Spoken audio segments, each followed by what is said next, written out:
I'm 64 years old, and I spent 31 of those years working as a structural engineer for the county. I designed bridges, overpasses, the kind of infrastructure people drive over every day without thinking twice about who built it or whether it would hold. I liked that about the work. I liked that it was solid, measurable. Either the numbers worked or they didn't. My wife Eleanor passed away in the spring of 2019, pancreatic cancer. From diagnosis to the end was 11 weeks. I want you to understand that because it matters to what came after. 11 weeks is not enough time to say everything you need to say to someone you spent 3 decades with.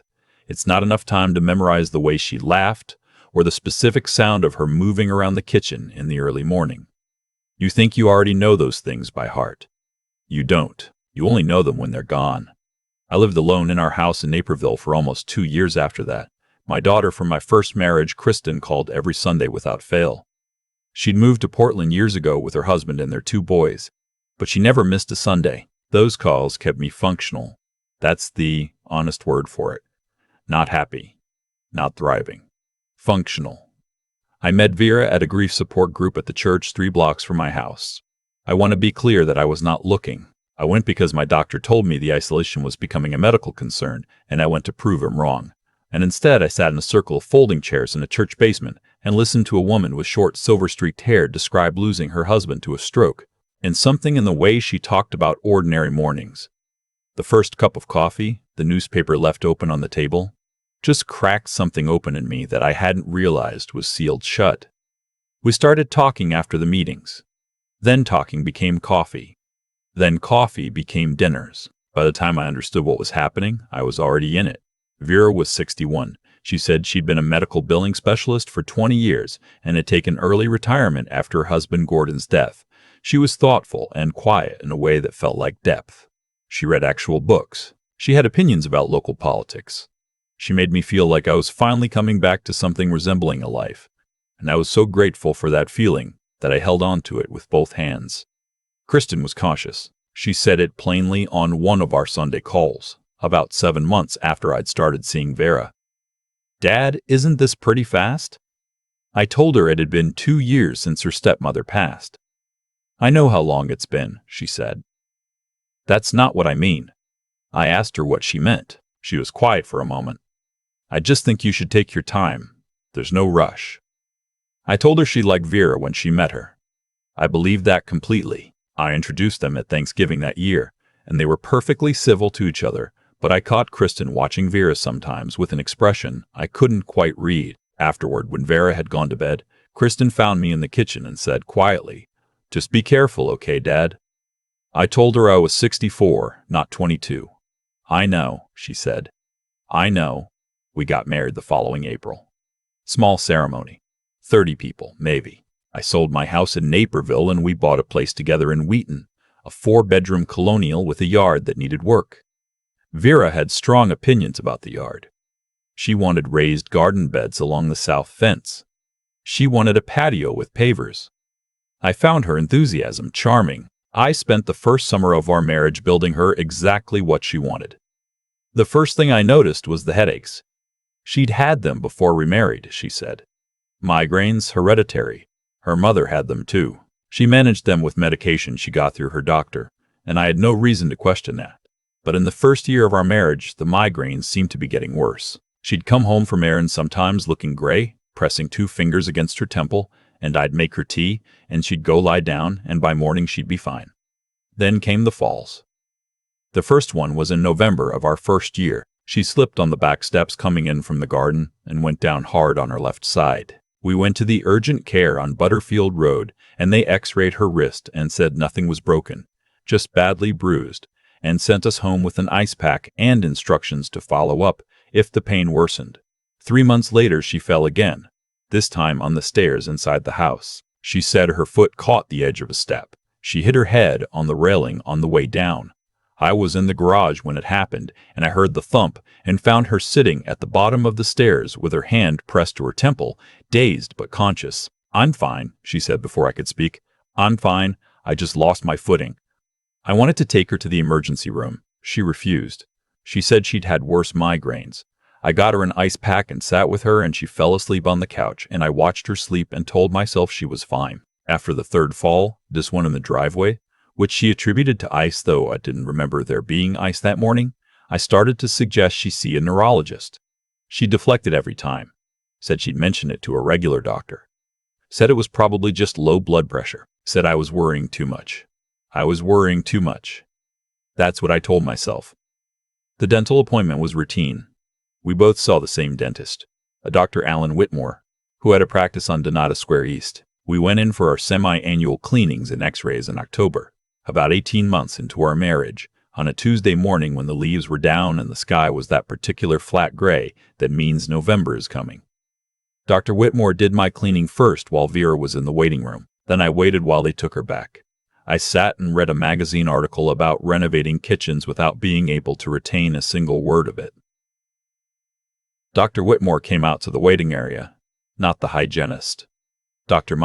Whitmore himself, in his white coat, and he said my wife was just getting a rinse and would be out shortly, and then he asked if I could come to his office for a moment.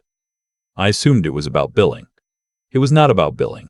He closed the door and sat down across from me, and he didn't lead into it, which I've thought about many times since. He just said it. When we take dental x-rays, we capture more than just the teeth. The imaging extends to portions of the skull, the jaw, the temporal region, surrounding bone structures. I've been doing this for 22 years, and I want to be straightforward with you. What I saw on your wife's x-rays concerns me significantly. I said I didn't understand. He said, there are indicators of multiple healed fractures in the cranial structures that are visible on her imaging. Older injuries, some of them consistent with significant blunt force trauma. Not the kind of thing that typically results from a fall or a minor household accident. I heard the words but. They took a moment to arrange themselves into meaning. How many? I asked.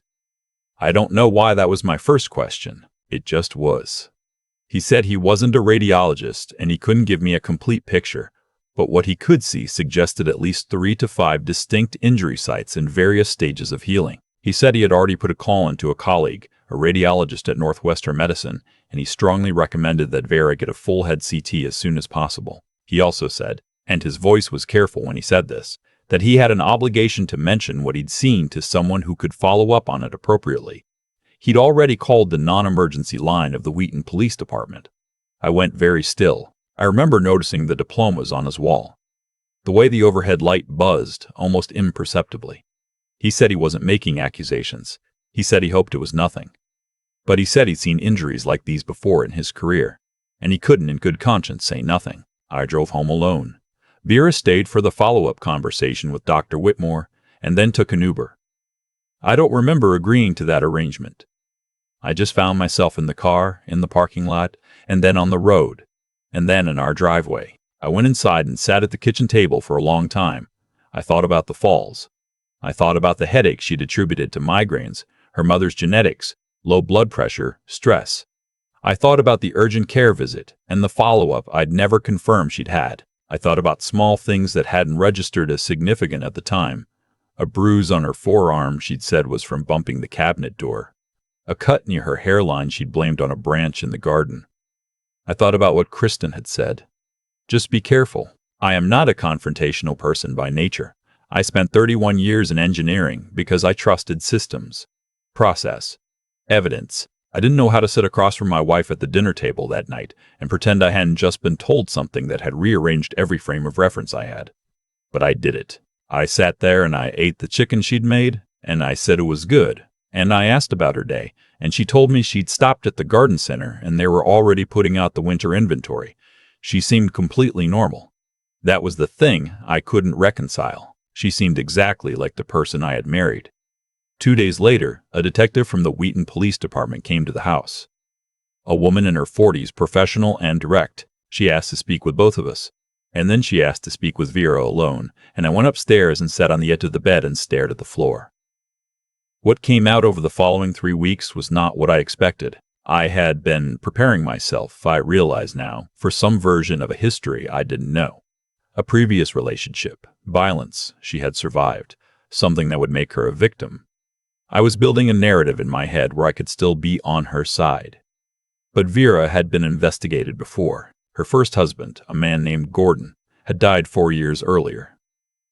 The official cause of death was heart failure. He'd been 59. The investigation at the time had turned up nothing conclusive, but there had been questions, quietly, that never quite closed. Gordon had also had a significant life insurance policy, just over $800,000. Vera had collected it. Gordon's daughter from his first marriage, a woman in her late 30s who lived in Cincinnati, had filed a complaint at the time. It had gone nowhere. When the detective told me this, sitting in my living room on a Wednesday afternoon while Vera was supposedly at a yoga class, I remember the physical sensation of my understanding of the last 2 years, simply restructuring itself around a different set of facts. Every memory I had of our marriage was still there, unchanged, but the meaning of each one had shifted. The falls, the urgent care visits, the migraines that kept her close to home and dependent on me for transportation on her worst days. The detective explained what the working theory was, carefully. Vera had been systemically harming herself in ways that were difficult to trace, creating an ongoing medical profile as a fragile woman, someone prone to accidents, someone whose health was uncertain. This created a foundation, a story. It made any death plausible.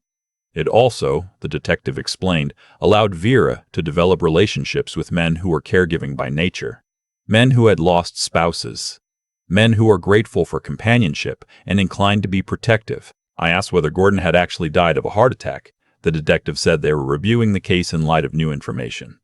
I asked about the money. She said they were looking at that too. I called Kristen that night from my car, parked in a lot near the library, because I couldn't make myself be inside my own house. She answered on the second ring. She didn't say I told you so. She didn't say anything for a moment, and then she said, "Okay, here's what we're going to do. I'm booking a flight right now." She was at my door by 10 o'clock the next morning. I want to be honest about what the weeks after that were like, because the easy version would be to skip to the resolution and say I got through it. I did get through it, but it wasn't a clean line. There were nights when I lay awake recalculating things. Not just the obvious questions about Vera, but questions about myself, about what I'd missed, about whether I'd chosen not to see certain things, because I'd needed her too much, because the grief of those 2 years alone in Naperville had made me eager to accept a version of reality that worked for me. Kristen stayed for 10 days. She drove me to meetings with the detective and with an attorney. She sat in the kitchen and drank coffee with me at 6 in the morning when I couldn't sleep, and she didn't try to make it better with words she didn't have.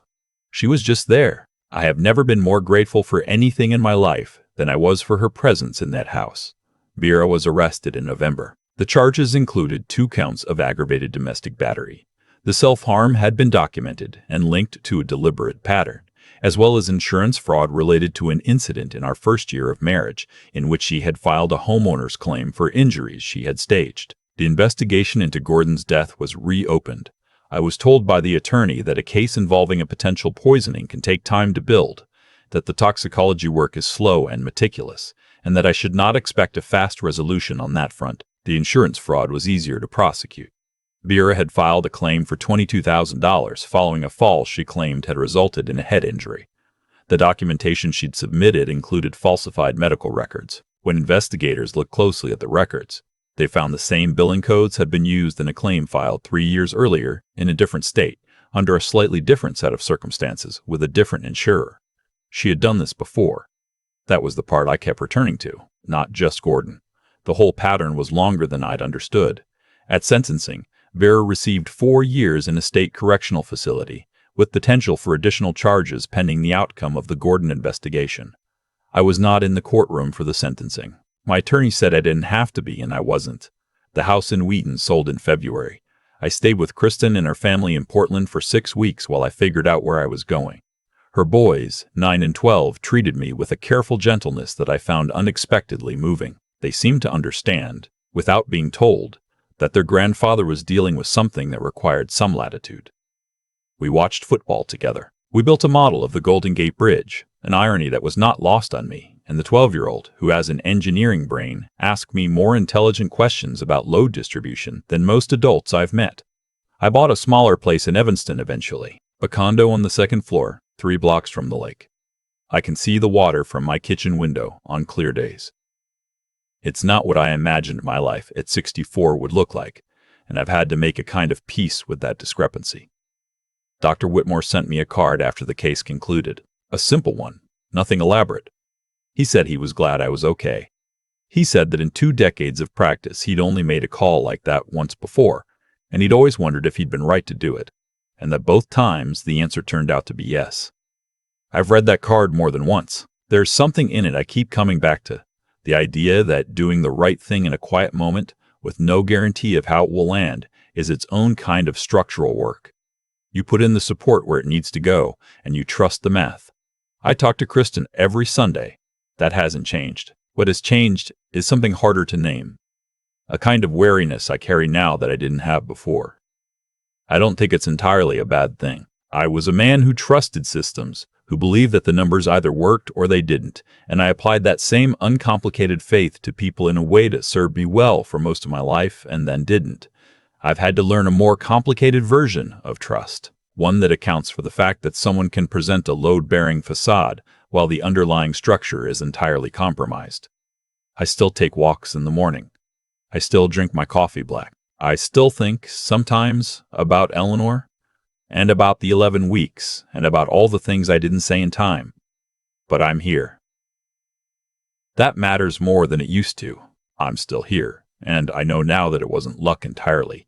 It was a dentist who paid attention, a daughter who stayed worried, and something in me that, when the moment came, was willing to hear the truth even when it broke something I'd been careful to build. Some structures aren't meant to stand. The work is knowing which ones before they take you down with them. I've spent a lot of time thinking about the word careful. Kristen used it twice, once on the phone, once in my kitchen at 11 at night. Just be careful, Dad. I heard it both times and I nodded, and I didn't really take it in, because I believed that being careful was something I already was. I was an engineer. I understood risk assessment. I thought I knew how to read a structure before I committed my weight to it. What I didn't understand is that some kinds of deception aren't built to be detected by careful people. They're built specifically to exploit care, to exploit grief and loneliness, and the very human need to stop hurting. Vera didn't find me by accident. She found me because I was exactly the kind of man her pattern required: steady, trusting, financially stable, and raw enough from loss that I was grateful for comfort without questioning its source. That's not stupidity. That's being human at a vulnerable moment. But the outcome was the same, and I've had to sit with that. What I keep returning to is the chain of it. Dr. Whitmore pays attention to a set of x-rays he could have glanced at and moved on from. He makes a call he didn't have to make, to a police non-emergency line, knowing it might be nothing, knowing it might make things awkward, doing it anyway because his conscience didn't give him a more comfortable option. That one decision, quiet, professional, unremarkable from the outside, is the reason I am sitting in a condo in Evanston right now instead of somewhere much worse. That's what integrity actually looks like. Not grand gestures, not speeches. A man in a white coat who spent 22 years building the habit of paying attention and who trusted what he saw even when the easier path was to say nothing. And then there's Kristen. She didn't have evidence. She had instinct, and she honored it even when I pushed back, even when I told her, politely, firmly, that she was worrying too much. She didn't stop worrying. She didn't stop calling every Sunday. And when everything came apart, she was at my door by 10 the next morning without being asked. That's not just love. That's a person who decided a long time ago that the people she cares about are worth the discomfort of being honest with them. I think about who I want to be on the other side of this. Not who I was before. I can't go back there, and I'm not sure I'd want to. I want to be someone who pays attention the way Dr. Whitmore pays attention, who says the hard thing when silence would be easier, who trusts the people around me, but earns that trust rather than just extending it out of need. What happened to me happened because a woman made calculated choices over a long period of time. Every cause had its effect. Every lie had a cost that eventually came due. Not because the universe keeps a ledger, but because patterns don't stay hidden forever. Reality has a way of surfacing, a set of x-rays. A daughter who keeps asking questions. A detective who pulls a thread until the whole thing unravels. The structure couldn't hold. It was never going to hold. The work, I've decided, is in building the kind of life where the things that matter can actually bear the weight you put on them. That takes honesty, with the people around you and with yourself. It takes the willingness to hear something you don't want to hear, and it takes the kind of quiet endurance that doesn't ask for recognition, that just keeps showing up, Sunday after Sunday until you're needed. I'm still here. That's where I start from, every morning. Still here, and paying closer attention than I ever did before.